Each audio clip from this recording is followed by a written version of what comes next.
Bago pa man maging moderno ang mundo, may mga kamay na humuhubog sa kasaysayan mula sa putik at lupa.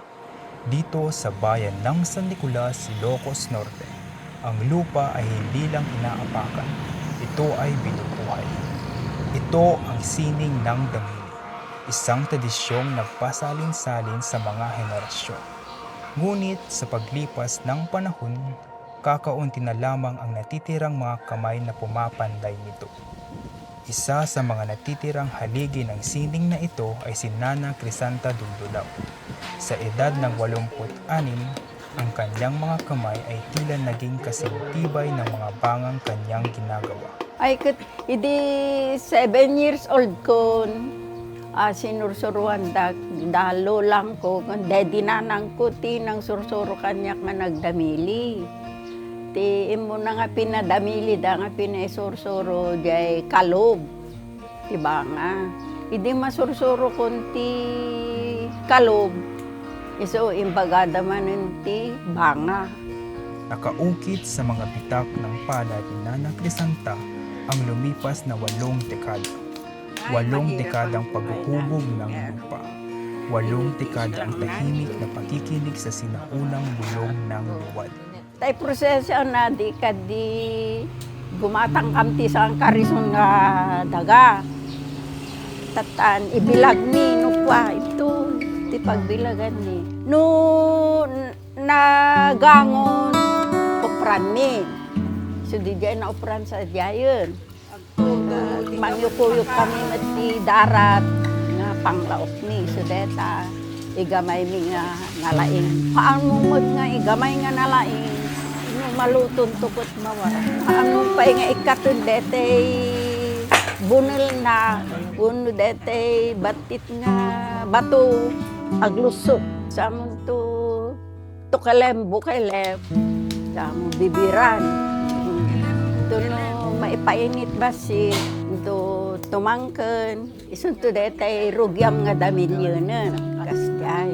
Ingana nga marugyan patangken basit man santo banarem pintasan mo sa amon to palinisan yan kasjay ibisunton ito no tumangken basit ay linisan pasilingan sa to kulayan ito no makulaya mo pwede nga ibilag mo sa amon to gebaan kasjay. Walang malamig na hulmahan, walang makabagong makina. Tanging ang perpektong indayog ng kahoy, bato, pawis at kamay.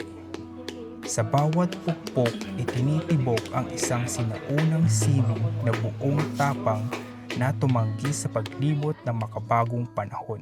Deti ako talaga nga, mano-mano nga talaga deto.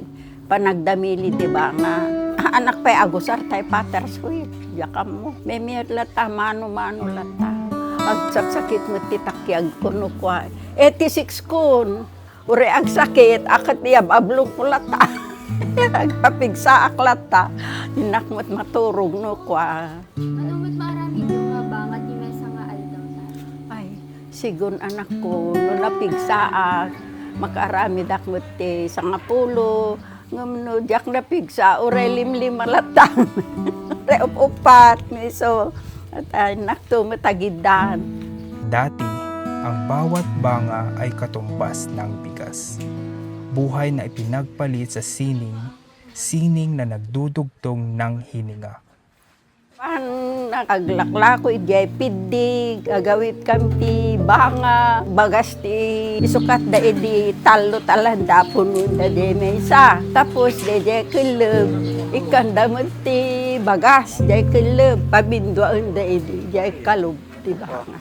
No awang kwartami edi, dagiti umay agang angkat, inak umutang sa amin to sukatan ti banga. Kasjay, sukatan mit damilin ko akot. Kasjay ti ininted ko kadi anak mi. Agyam mi ama nakapudyos, napagadal ni dagiti anak mi apo. At sa huli, ang malambot na luwad ay marahas na susubukin ng apoy. Tulad ng hindi tinitinag na tibay ng isang Ilocano. Ang putik ay kailangang dumaan sa nagbabagang pagsubok upang tumibay, upang mabuhay, upang maging walang hanggan. Apo, dahil tati karigatan anak ko. Narigat at sarang tapudot talaga. Ito nagangin, imetapudot kung kasusapo. Nakasdya, tirigat, agdamili, tiba nga. Kagubada, ano kagaguba. Exempted ak ditan. Pampanunutem ni, awan ti sumublat kada kami. Tawore anak ko, re apo ko, awan mo't nakasursuro. So nga no, nagsardeng kami, awan ton. Awan nagdamdamili ti 8, 7, awan. Iti lang 9, dududwa kami. Jay 6 adda. Ang lupang katawan ni Nana Crisanta ay maaaring mapagod at kalaunay magpahinga. Ngunit ang kaluluwa ng damiling ay mananatiling nakatindig hanggat may mga kamay tulad ni Nana Crisanta na handang madumihan, ang sining ng San Nicolas ay mananatiling matibay, kasing tatag ng lupang kanilang kinagisnan.